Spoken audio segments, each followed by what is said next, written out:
ये शान तिरंगा है,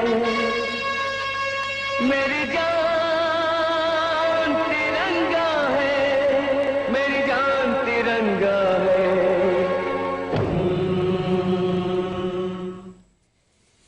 नमस्कार, विशेष पेशकश में आपका स्वागत है। मैं हूं अरविंद प्रताप और आप देख रहे हैं नक्षत्र न्यूज। तो पहाड़ी मंदिर के प्राचीर से फहराने वाले विश्व के सबसे बड़े तिरंगे झंडे का निर्माण अब अंतिम चरण की ओर है, जो शहीदों की शहादत का प्रतीक होने वाला है। और अंग्रेजों ने तब हिंदुस्तान को अपना गुलाम बनाया था, जिनके यादों में ये झंडा लगाया जा रहा है। और हमारी अकूत संपत्ति लूट कर अंग्रेज अपने देश का खजाना भरने के लिए तैयार थे उस समय। लेकिन तब देश का इकलौता राज्य बिहार ही था, जो अब झारखंड बना। और तब झारखंड में प्रवेश करते ही अंग्रेजों के अपने साम्राज्यवादी विस्तार के लिए अंग्रेजों को जंगलों में रहने वाले आदिवासियों एवं सदानों के साथ कड़ा संघर्ष का सामना करना पड़ा था। अंग्रेज कभी भी हमारे वीर योद्धाओं के कारण चैन से झारखंड के इलाकों में शासन नहीं कर पाए। झारखंड के आधुनिक काल का इतिहास विद्रोह, क्रांति, उलगुलान एवं हूल का इतिहास रहा है। तब भगवान बिरसा जानते थे कि आदिवासी समाज में शिक्षा का अभाव है, गरीबी है, अंधविश्वास है, बलि प्रथा पर भरोसा है, हड़िया कमजोरी बन चुकी थी, समाज बटा हुआ था और लोग जल्द ही बहकावे में भी आ जाते थे। और इन्हीं समस्याओं के समाधान किए बिना आदिवासी समाज का भला हो ही नहीं सकता था।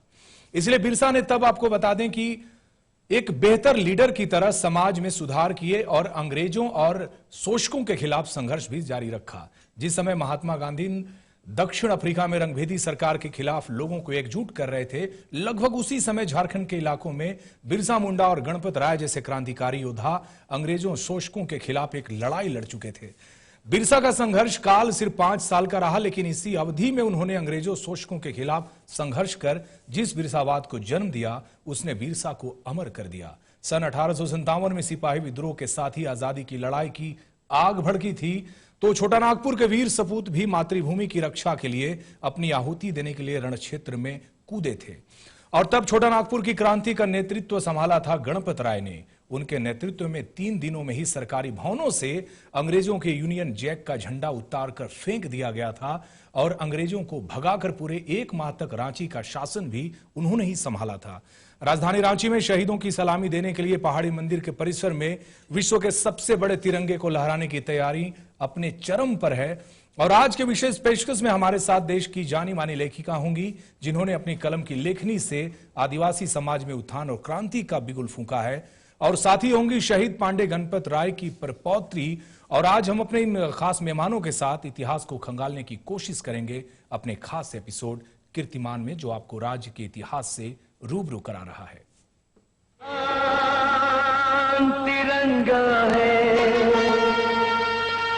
ये शान तिरंगा है, मेरी जान तिरंगा है, मेरी जान तिरंगा है। और भले इस दुनिया में इंसानों के बीच इंसानियत का अकाल दिखाई पड़ता हो, लेकिन इस दुनिया में ऐसे लोग भी हुए जिनके शहादत ने उन्हें इंसान से बढ़कर भगवान का दर्जा दिला दिया, उन्हें पूजा गया। झारखंड की धरती पर भी एक ऐसे ही देवता का जन्म हुआ था, जिसे लोग आज भी भगवान की तरफ पूजते हैं। उस महान शख्स के शहादत के गीत आज भी झारखंड के जर्रे जर्रे में सुनाई देता है। देखिए इस रिपोर्ट में। हर जुल्म, शोषण और अत्याचार के खिलाफ हम उलगुलान का आह्वान करते हैं। झारखंड में बिरसा मुंडा को भगवान कहा जाता है। बिरसा मुंडा 9वीं सदी के एक प्रमुख आदिवासी जननायक थे, जिनके नेतृत्व में मुंडा आदिवासियों ने 19वीं सदी के आखिरी वर्षों में मुंडाओं के महान आंदोलन उलगुलान को अंजाम दिया। आ गए हैं अब हम सब इस माटी की संतान, रोक सको तो रोक लो हम वीरों का उलगुलान।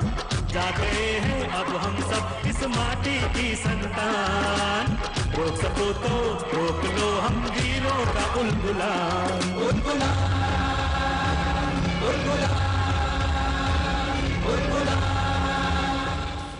मुंडा जनजातियों ने 18वीं सदी से लेकर 20वीं सदी तक कई बार अंग्रेजी सरकार और भारतीय शासकों जमींदारों के खिलाफ विद्रोह किए।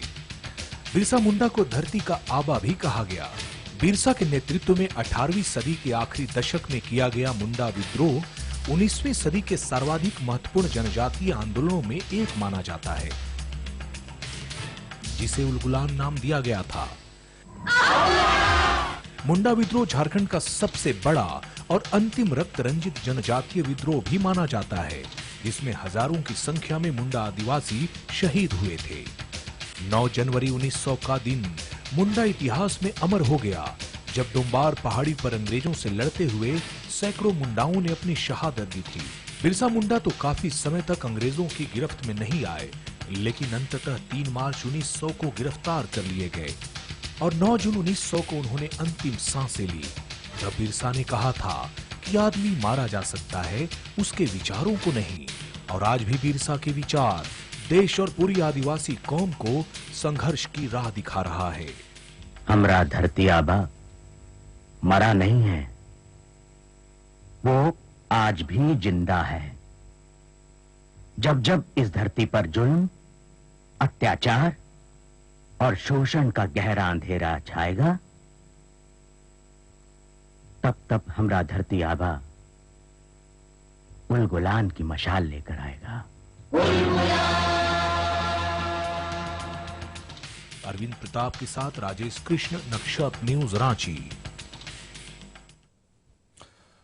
तो इन्हीं शहीदों की शहादत को सलामी देने के लिए, इनकी विरासत को सहेजने के लिए और इनकी वीर गाथा को झारखंड के जर्रे जर्रे में अमर करने के लिए एक निर्माण हो रहा है, जो हम बार बार आपको बताने की कोशिश कर रहे हैं कि किस तरीके से रांची के पहाड़ी मंदिर के प्राचीर से जल्द ही लहराने वाला है विश्व का सबसे बड़ा तिरंगा।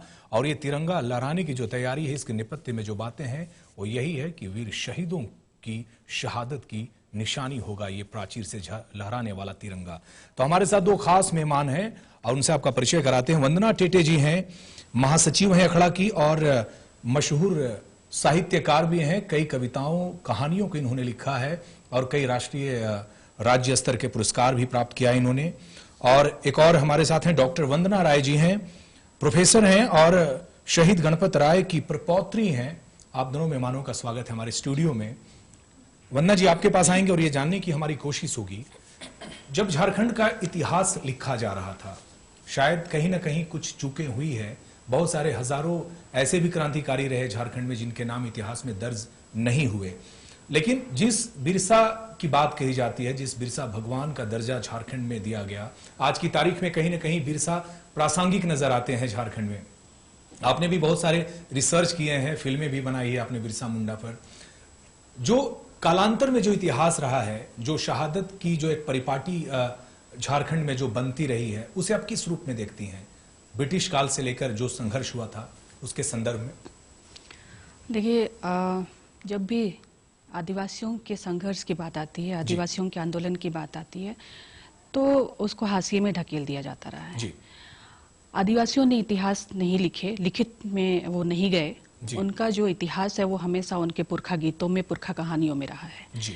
और इसीलिए चूंकि वो मौखिक रूप से हमेशा पीढ़ी दर पीढ़ी संचालित, प्रवाहित होता रहा है, समाज में जाता रहा है। वो पीढ़ी दर पीढ़ी हमारे लोग सुनते रहे हैं, सुनाते रहे हैं अपने बच्चों को।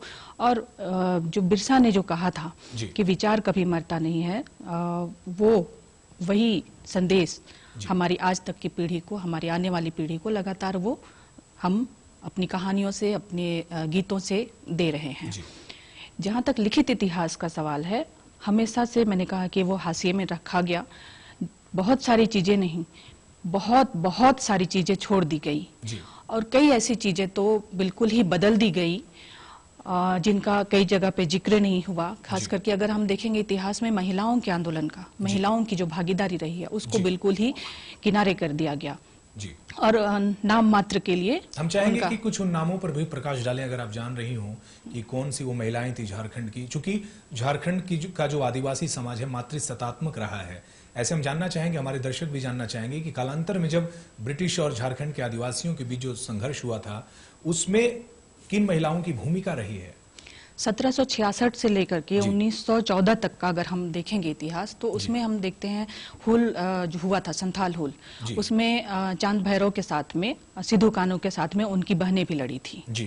और गया मुंडा, बिरसा मुंडा के जो भाई थे, उनके जो सहयोगी रहे, उनकी पत्नी थी माके मुंडा जो रही। रोहतासगढ़ का जो आंदोलन है, जो संघर्ष, जो युद्ध, जिसको मैं इसमें बाद में बोलूंगी कि जो शब्दों का चयन है वो हमारे आदिवासी इतिहास में हम लड़ाई ही कहते हैं उसको, संघर्ष नहीं बोलते हैं हम उसको, आंदोलन नहीं कहते, हम सीधे लड़ाई में कहते हैं कि हमारे लोग जो थे वो लड़ाई में गए। तो उस लड़ाई में कैली दई थी, सिंगी दई थी, और फिर इधर जतरा टाना भगत के समय में अगर हम देखेंगे तो देवकी थी। तो इन लोगों का जो इतिहास रहा ये बिल्कुल किनारे कर दिया गया। अभी भी हम देखेंगे तो उनके बारे में बस सिर्फ नाम मात्र ही आता है उनका कि इन्होंने उसमें सहयोग किया, कहीं भी उनके बारे में कि उन्होंने क्या भूमिका, किस तरह से भूमिका निभाई। कालांतर में अगर कभी वंदना जी, अगर झारखंड के इतिहास में शहीदों की बात होती रही है, जिस तरीके से शहीदों की एक लंबी फहरिस्त है, पहाड़ी मंदिर के प्राचीर से जो तिरंगा लहराने वाला है उसके बारे में आपको पता ही होगा, वो भी अनाम लोग थे जिन्हें फांसी पर लटकाया गया, पहाड़ी मंदिर के दरख्तों में जिन्हें फांसी दी गई। अब सवाल है कहीं ना कहीं उन्हीं अनाम शहीदों को श्रद्धांजलि देने के लिए कवायद शुरू है कि झारखंड से बाहर के लोग जान सके कि झारखंड में इतना बड़ा हुल हुआ था, क्रांति हुआ था, उलगुलान हुआ था। ऐसे में इस मुहिम को किस रूप में देखती हैं आप, जो ये झंडा निर्माण है? ये जो कीर्तिमान है आपका, जो नक्षत्र टीवी का जो कीर्तिमान ये चल रहा है, ये बहुत अच्छी बात है, संदेश दे रहा है, लोगों को जानकारी दे रहा है अपने इतिहास के बारे में। लेकिन इस इतिहास को लिखित रूप में भी देना चाहिए, क्योंकि ये सरकार की जिम्मेदारी बनती है, ये उस विभाग की जिम्मेदारी बनती है जो इन सब चीजों को पाठ्यक्रम में लाता है, यहाँ के इतिहास को, यहाँ की संस्कृति को। तो जब तक वो नहीं आएगा तब तक ये लंबे समय तक बिल्कुल वंदना जी इस पर भी आएंगे। लगातार हमारा जो ये बहस है आज जारी रहेगा इसी चीज पर कि क्या हमारे शहीदों की विरासत को सही ढंग से सहेजने की कोशिश की गई। हम आपको बता दें कि झारखंड के राजधानी रांची में एक ऐसा भी जगह है, ब्रिटिश लाइब्रेरी जिसे कहते हैं, वहां का जो रखरखाव है, हमारे जो गैजेटियर की बात करें या फिर हमारे जो दस्तावेज हैं शहीदों के, वहां पर पड़े हुए हैं। और सबसे बड़ी बात कि उसके रखरखाव की जो व्यवस्था है उतनी मुकम्मल नहीं है, और चूंकि अगर ऐसा सही तरीके से दुरुस्त नहीं हो पाया तो शायद आने वाला जनरेशन उन कहानियों को नहीं जान पाएगा जिसके बारे में जानना उन्हें बेहद जरूरी है। लेंगे एक छोटा सा ब्रेक, जल्दी लौटेंगे। ये आन तिरंगा